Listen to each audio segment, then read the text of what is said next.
One of the really fun moments after the tournament was on Tuesday.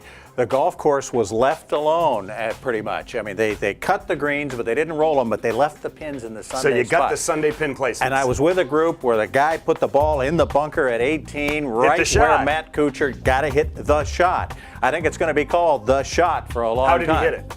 Well, he missed it by about 8 feet, but he said, you know what, it was a doable shot. How do we hit that shot, Chris?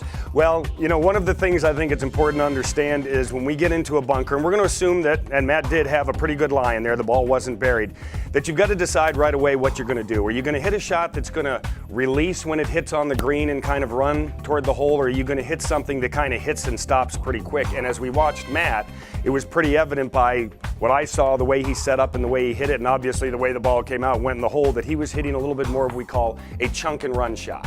Okay, in other words, he was trying to hit the ball so it hit and released and really didn't put a lot of spin on it. So when it comes to that shot, one of the things we need to do is understand how far we are. If we have a farther bunker shot, a lot of times I've got my 56-degree wedge here. There's a 52 right there. Yeah. On a longer bunker shot, don't be afraid to take out a wedge with more loft.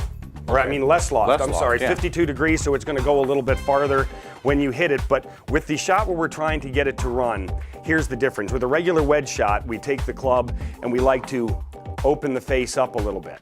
Okay, with this shot, you're going to keep it nice and square. Now, one of the advantages we have on tour is the sand pretty much from course to course is very firm underneath with about yay much of the soft stuff. Pretty consistent. So the club tends to come up pretty consistently. So one of the things we may need to make sure we do is, number one, when we set up to this shot, to get it to run a little bit more, I like to see a little bit more weight on somebody's left foot because they can come down into the ball a little bit steeper, and by coming down into the ball a little bit steeper, it's going to give it that forward run, that forward push. And since on tour, they really don't have to worry about that real light fluffy stuff that's yay thick.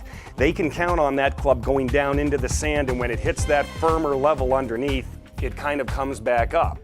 And if you watched Matt the other day, he got a lot of weight on that left foot, kept the blade pretty square, swang right through, which is very important, but kept that blade nice and square going through, almost like you'd hit a fried egg shot. Okay. And one of my favorite things to do with bunker shots, remember, always keep your feet flat when you hit a bunker shot around the green. Keep those feet flat, no lifting up, because that'll make sure you don't blade it over the green. Until it goes in the hole, and then you jump up and do this. Give it one of those right there, absolutely. We'll see you next week on Golf Center.